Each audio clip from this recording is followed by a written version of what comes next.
Good afternoon class. जैसा कि हमने लास्ट वीडियो के अंदर देखा था या लास्ट क्लास में हमने डिस्कस किया था, जो संशोधित राष्ट्रीय टीकाकरण सारणी है, उसके अनुसार जो टीकाकरण किया जाता है उसके बारे में हमने डिस्कस किया था। आज की इस क्लास में हम डिस्कस करेंगे कि टीकाकरण के तरीके। जो संशोधित राष्ट्रीय टीकाकरण सारणी है उसके अनुसार जो टीकाकरण के मुख्य तरीके हैं उनमें intradermal injection, intramuscular injection, subcutaneous route और ओरल रूट। इनके जरिए जो बच्चे होते हैं उन बच्चों का टीकाकरण किया जाता है। और बहुत से ऐसी वैक्सीन भी होती है जिसका टीकाकरण कुछ अन्य रूट के माध्यम से भी किया जाता है, जैसे कि LAIV है ना। ये एक वैक्सीन है जिसे हम लाइव एटेन्यूटेड इन्फ्लुएंजा वैक्सीन कहते हैं। इस वैक्सीन का टीकाकरण इंट्रानेजल रूट के माध्यम से भी किया जाता है। लेकिन जो हमारी संशोधित राष्ट्रीय टीकाकरण सारणी है उसके अंतर्गत आने वाली जो वैक्सीन है उन वैक्सीन का टीकाकरण मुख्यतः इन 4 रूट के माध्यम से ही किया जाता है।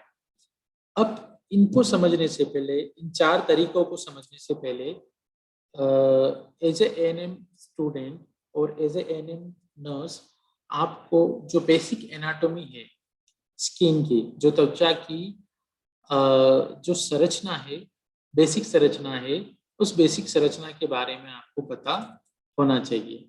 जो स्किन है वो स्किन मुख्यतः 3 लेयर से मिलकर बनी है, जिनमें एपिडर्मिस, डर्मिस और सबक्यूटेनियस टिश्यू होते हैं।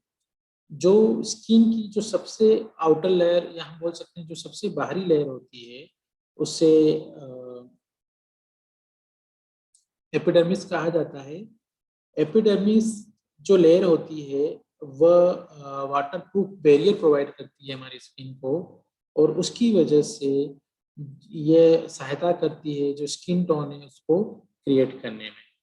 इसके पश्चात एपिडर्मिस के जो नीचे की जो लेयर होती है उसे डर्मिस लेयर कहते हैं। जो डर्मिस लेयर है इसके अंदर मुख्यतः connective tissue, hair follicles, sweat gland है ना, ये सब मुख्यतः पाए जाते हैं। एपिडर्मिस और डर्मिस लेयर के नीचे जो एक जो डीप सबक्यूटेनियस टिश्यू है, या फिर हम जो कि फैट और कनेक्टिव टिश्यू से मिलकर बने होते हैं उसे सबक्यूटेनियस लेयर कहते हैं। और जो डीप सबक्यूटेनियस टिश्यू है उसे हाइपोडर्मिस लेयर भी कहा जाता है। इसके पश्चात सबक्यूटेनियस लेयर के नीचे का जो हिस्सा होता है वो जनरली पेशियां होती हैं। तो पेशियों के ऊपर सबक्यूटेनियस टिश्यू, सबक्यूटेनियस टिश्यू के ऊपर डर्मिस, डर्मिस के ऊपर एपिडर्मिस। तो ये संरचना जैसा कि चित्र में दिखाई दे रहा है, इसके बारे में जो बेसिक जानकारी है ये आपको होना बहुत ही आवश्यक है। जब तक आपको स्किन की संरचना की बेसिक जानकारी नहीं है तब तक आप इंजेक्शन नहीं लगा सकते हैं, क्योंकि इंजेक्शन लगाने के लिए आपको स्किन की संरचना के बारे में इंफॉर्मेशन और उसका नॉलेज होना काफी आवश्यक है। जैसा कि हमने देखा था कि जो टीकाकरण के तरीके हैं इंट्राडर्मल, इंट्रामस्कुलर, सबक्यूटेनियस और ओरल रूट। अगर आपको यही नहीं पता है कि डर्मिस लेयर कहाँ पे होती है और सबक्यूटेनियस लेयर कहाँ पे होती है तो आप उन इंजेक्शन को लगाने में असमर्थ हैं। इसीलिए अगर हमें इन 4 तरीकों से वैक्सीनेशन करना है तो उसके लिए आवश्यक है कि हमें स्किन की संरचना की जानकारी होनी चाहिए। अब हम सबसे पहले देखेंगे इंट्राडर्मल इंजेक्शन। सबसे पहले आपको पता होना चाहिए कि इंट्राडर्मल इंजेक्शन क्या है। Intradermal injection it means injection into the dermis just under the epidermis. जैसा कि आप देख सकते हैं इंट्राडर्मल इंजेक्शन में हम क्या करते हैं, किसी भी पदार्थ को, सबक्यूटेनियस को या वैक्सीन को,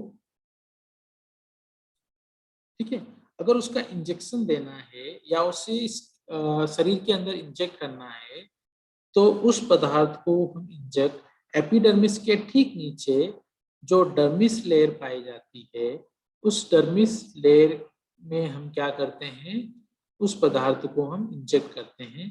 तो इस तरीके से जो इंजेक्शन दिया जाता है, उस इंजेक्शन को इंट्राडर्मल इंजेक्शन कहा जाता है। अब इंट्राडर्मल इंजेक्शन क्या है, ये आपको पता चल गया। इंट्राडर्मल इंजेक्शन क्या है, जो डर्मिस लेयर के अंदर हम किसी पदार्थ को या वैक्सीन को अगर हम इंजेक्ट करते हैं, तो उस इंजेक्शन को हम इंट्राडर्मल इंजेक्शन कहते हैं। ओके, तो इंट्राडर्मल इंजेक्शन की जो मुख्य साइट है, उनमें एंटीरियर एस्पेक्ट ऑफ फोरआर्म है, अपर चेस्ट है, देन उसके बाद में अपर बैक है। लेकिन संशोधित राष्ट्रीय टीकाकरण सारणी के अनुसार जो रिकमेंड की गई है इंट्राडर्मल इंजेक्शन के लिए, उसमें मुख्यतः राइट अपर आर्म और लेफ्ट अपर आर्म है। अब इंट्राडर्मल इंजेक्शन के माध्यम से हम जो वैक्सीन देते हैं, उनमें सबसे पहले तो जन्म के तुरंत बाद 24 घंटे के भीतर दी जाने वाली वैक्सीन बीसीजी है।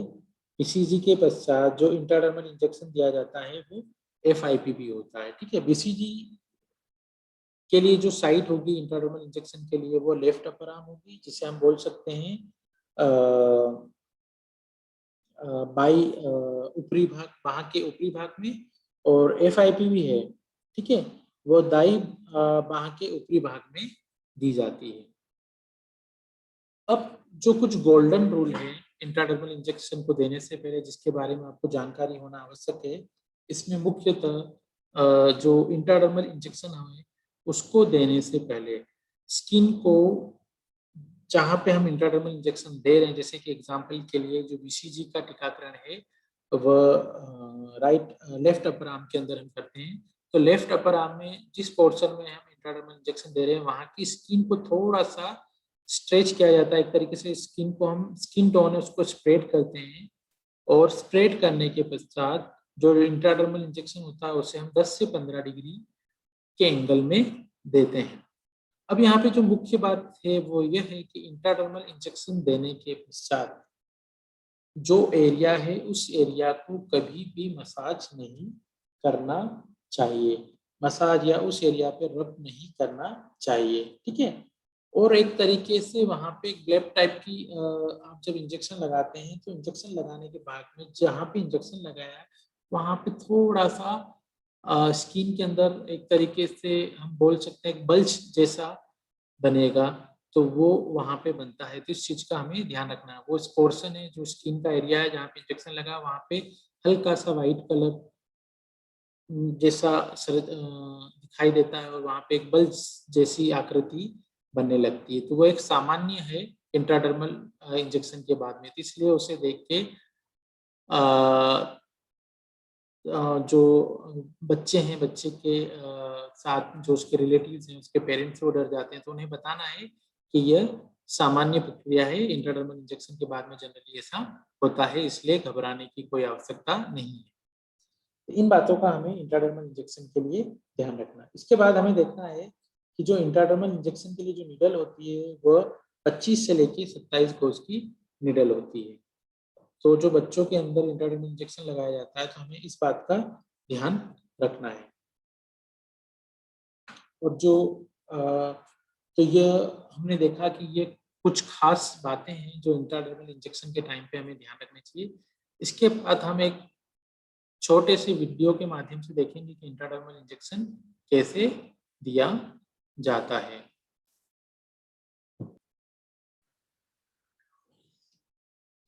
ये जो वीडियो है वो ग्लोबल हेल्थ मीडिया प्रोजेक्ट का वीडियो है, जो कि YouTube के माध्यम से मैं आपको दिखा रहा हूँ।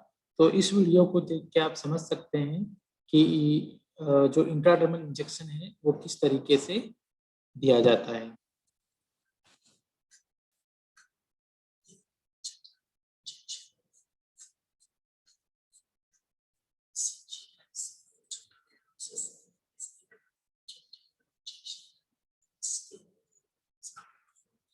और ये वीडियो में दिखाया जा रहा है कि बीसीजी का जो वैक्सीन है वो करेक्टली दिया जाता है। जैसा कि आप देख सकते हैं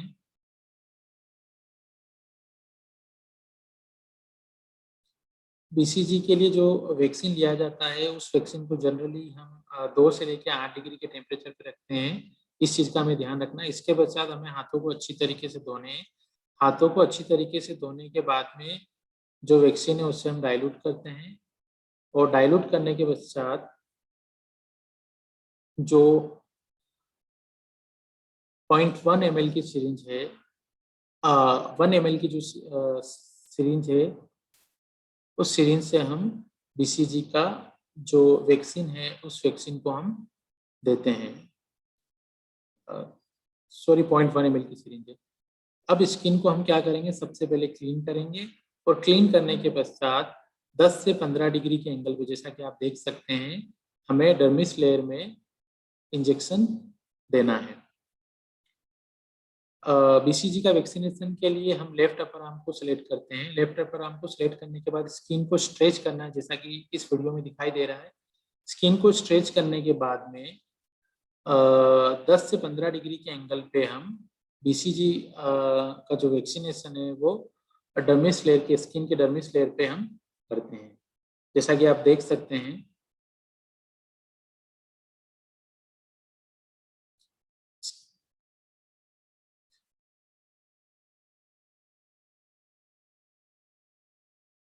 आप देख सकते हैं कि जिस जगह पे वैक्सीनेशन किया जा रहा है वहाँ पे वाइट कलर के अंदर स्किन फॉर्म हो रही है।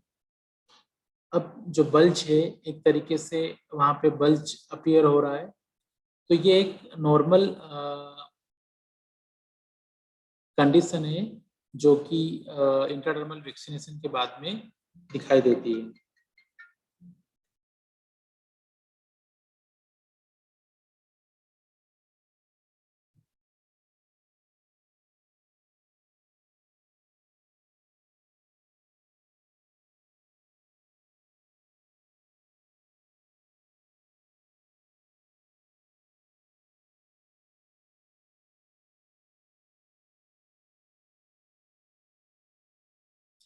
और एक बार जब पूर्ण तरीके से वैक्सीनेशन हो जाता है तो उसके पश्चात जो सिरिंज और नीडल है उसको बायोमेडिकल वेस्ट मैनेजमेंट की जो गाइडलाइन है और जो पॉलिसी है, जिस संस्था और जिस केंद्र के अंदर आप कार्यरत हैं, उस संस्था, उस केंद्र की जो पॉलिसी है, उस पॉलिसी के अनुसार सिरिंज और नीडल को हमें डिस्कार्ड करना चाहिए। इस चीज़ का हमें खासकर ध्यान रखना है। तो इस वीडियो में देखा आपने कि किस तरीके से जो बीसीजी का टीका है या बीसीजी के टीकाकरण किया जाता है इंट्राडर्मल तरीके से।